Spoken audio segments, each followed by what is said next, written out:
Hey guys, welcome back to another video.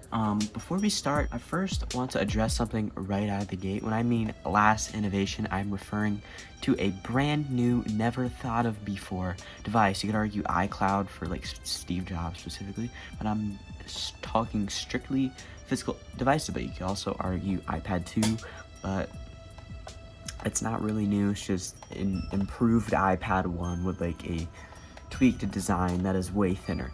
So anyway, let's just get right into this. Let's start.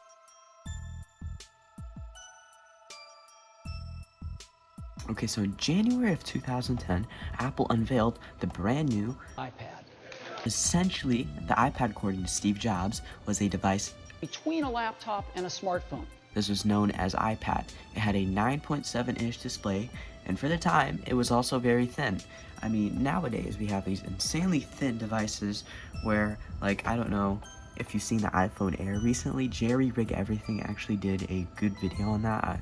That's a very good video. You should watch it. He had to, like, put, like, 250 pounds of force to actually bend it, and, well, I don't know what I'm talking about, but like nowadays, like I forget what last iPad had that problem, but it was like one of the thinnest iPads ever made.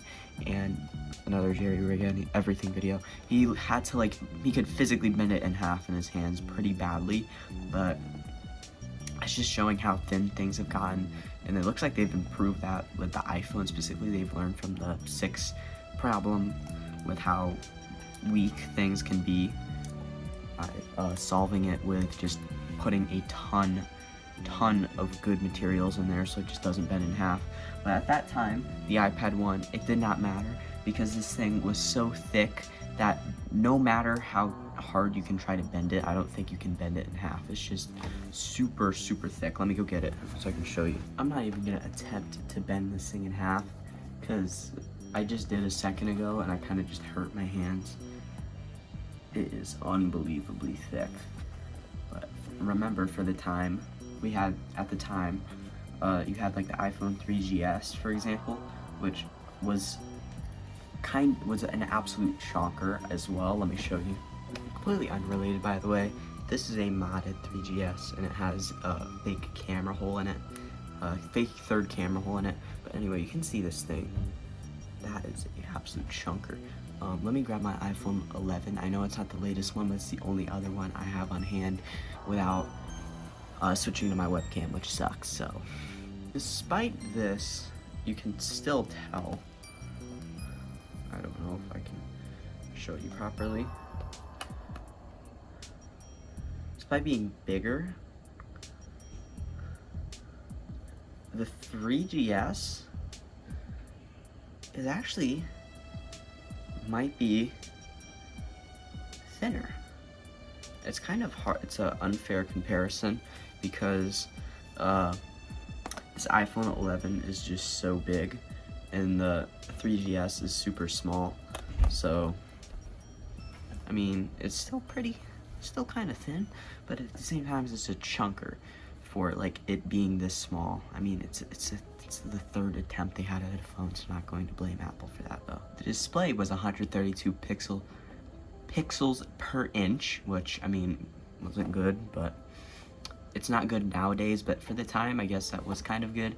And it did not even have a camera quite yet, so it did have has the same type of models like the iPhones had, because it's in between a laptop and a smartphone, so therefore it should have cellular and Wi-Fi options.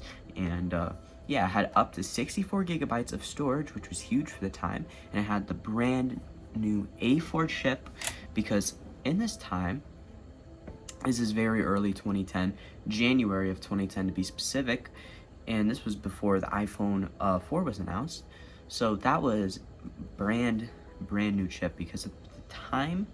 Also, yeah, this was also the first Apple chip, now that I think about it, because before, I believe they just used Samsung chips for their smartphones and their other devices, and maybe, I don't remember if that Intel in Macs. I'll probably fact check it and chuck it in here because I haven't put that in my script.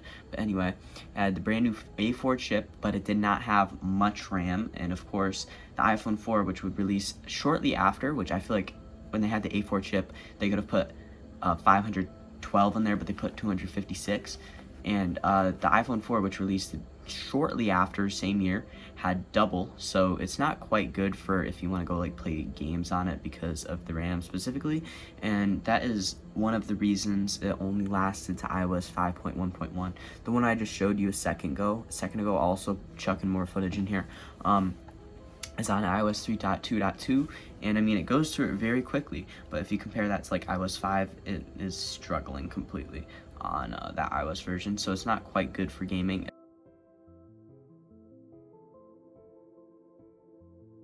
As I mentioned in my quick statement in the beginning, Steve Jobs had announced iCloud and the iPad 2 following this iPad just a couple years later.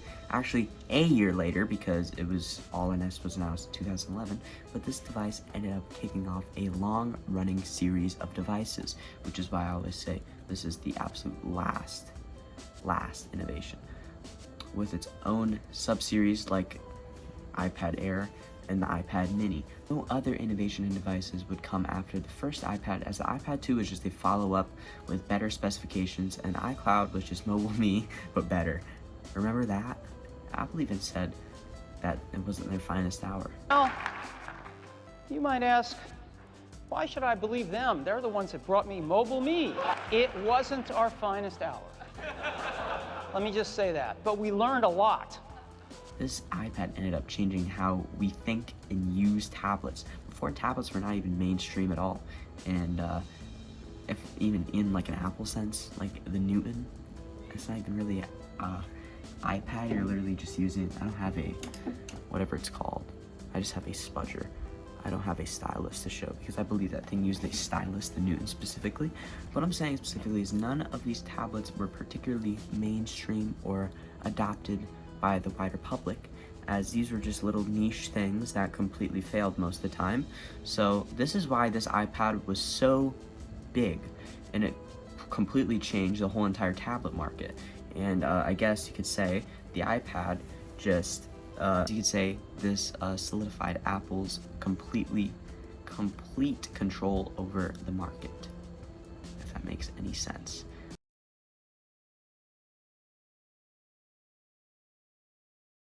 Steve Jobs died the following year on October the 5th of 2011, shortly after the announcement of the iPhone 4S the day prior.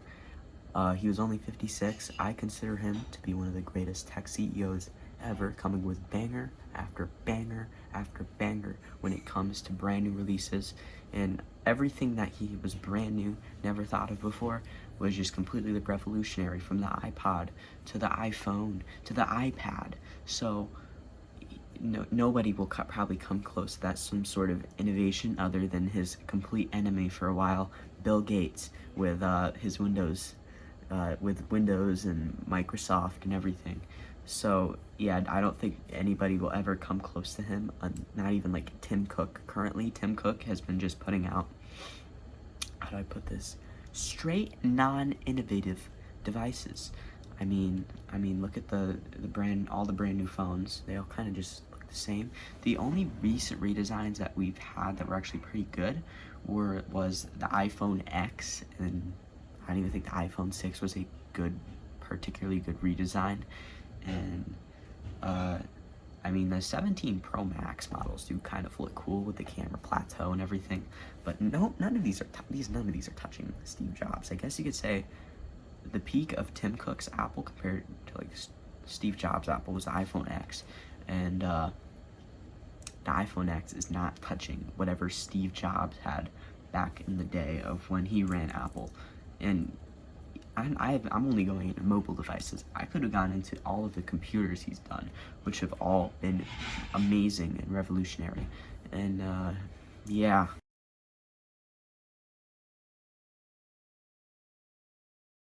In conclusion, Steve Jobs was a revolutionary tech CEO, and the iPad 1 was his final massive innovation before his death. This iPad single-handedly pushed tablets into the mainstream and changed tech forever. Now, if you enjoyed this video, please like, subscribe, and turn on that notification bell so you're notified when I come out with brand new videos. And also share this to someone that might find this interesting or helpful. This has been Derek from Certified Legacy, and I will see you in the next video.